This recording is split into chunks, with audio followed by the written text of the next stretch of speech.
Then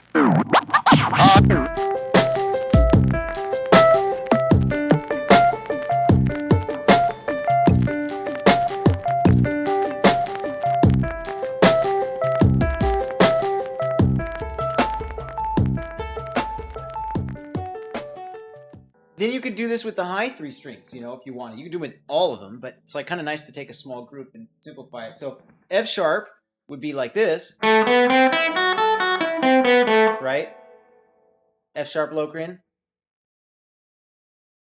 Exactly. And then the D would be like this. Let's make sure I got this right. No, I didn't. Okay.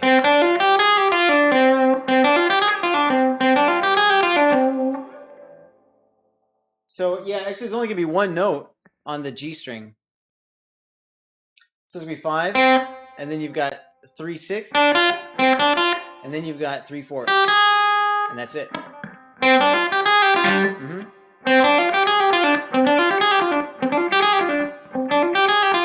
So then you'd be switching between F sharp locrian and the D locrian. And then if you just ascend one, descend the other, that's really cool. How fancy is that? Whoa, you know, this chromatic thing is beautiful. This should be like concept of the month here. This is nice. You know, anyway, then you could try going through all of them like this.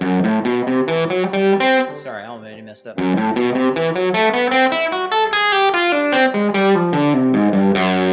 That note is the third of your D7.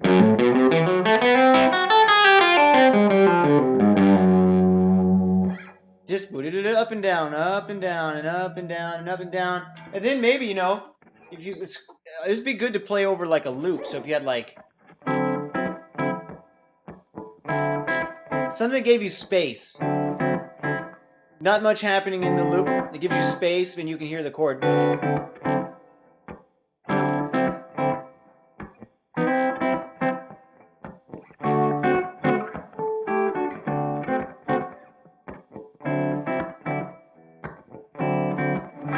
Yeah, so then you can play like this maybe.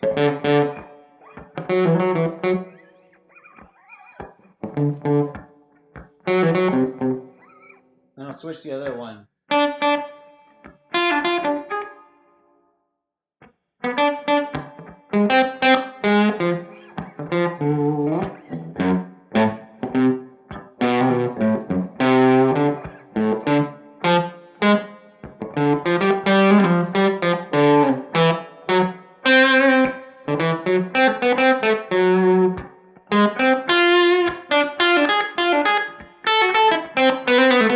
That's kind of.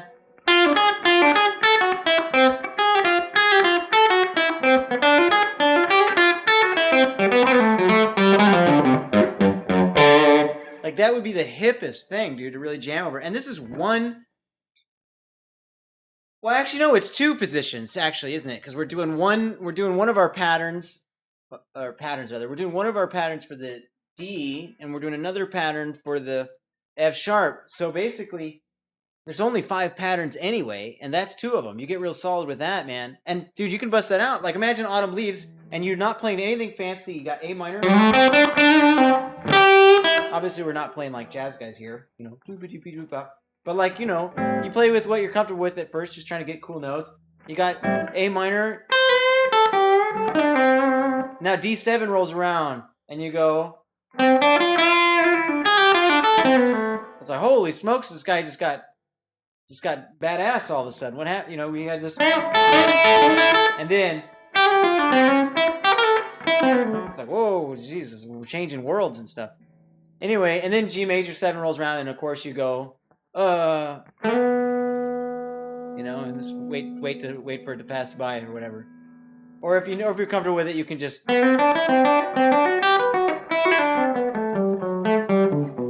C. Then F sharp, which is our locrian pentatonic we should be badass at that point. Then we've got the B7. Now, B7, Wow. Okay, this is already too much. But the idea is you got your B7, you do the B minor locrian. I said B minor locrian, it's kind of redundant. B locrian pentatonic, or you start from the third, which would be E flat, which is not going to be easy because we don't have an open E flat to do our shape that we're used to doing. So we'd have to do E flat here, over the B.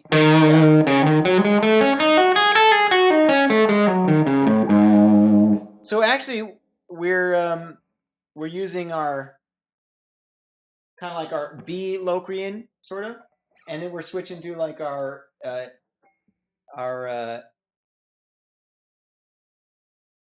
like E flat. Like I'm trying to think of basically you got your E flat minor like we did before over the D7. We're now doing over the E flat. Instead of doing this D, we're doing it over E flat. So it's actually kind of easy when you think about it that way. So you got your B minor, or it's actually B7. We're doing locrian pentatonic. And then going to E flat.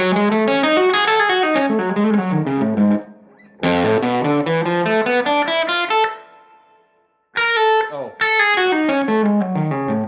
Very tricky. Very tricky. So I would do the same thing we did before with the 3. So like B minor, I would do this. And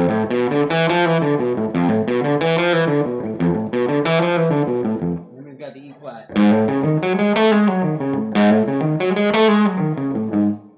I'm saying B flat. I think I said that. E flat. And then you go ascend one, descend the other.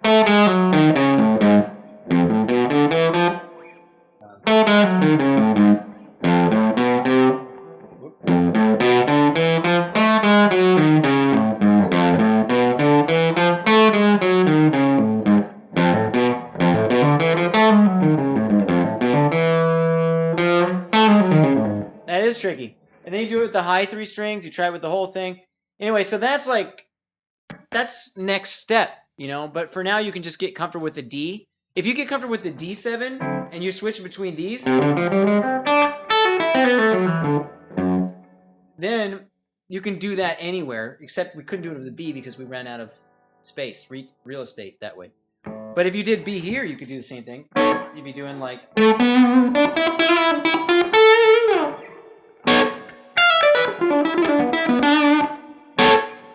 And then here you'd have your from the third. B.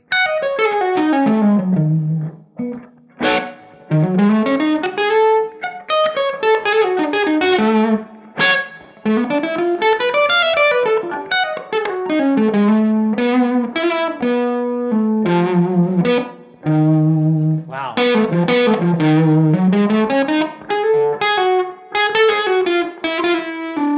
That's really.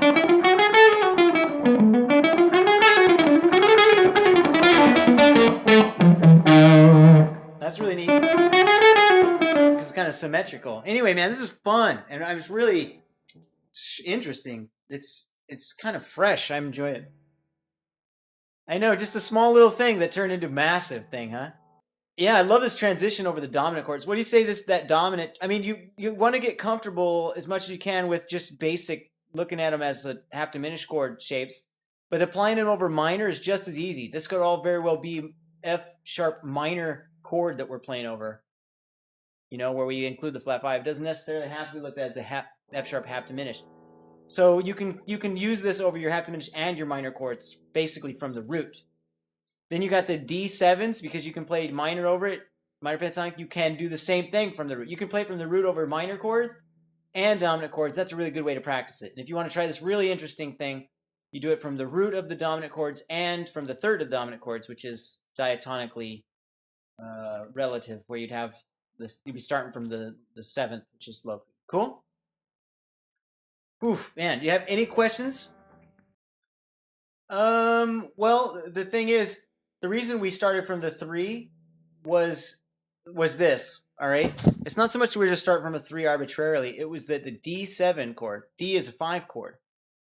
So D7 would be the 5 of G, and so G would be the 1 chord. And if we're looking for the 7, which is the source of our locrian mode, the 7 would be right below G, so that's F sharp. And it just so happens if you want to find it easily without going through that whole thought process, you can just start from the third of the D of your 7 chord. It's sort of like you look at something in common, like something that's sort of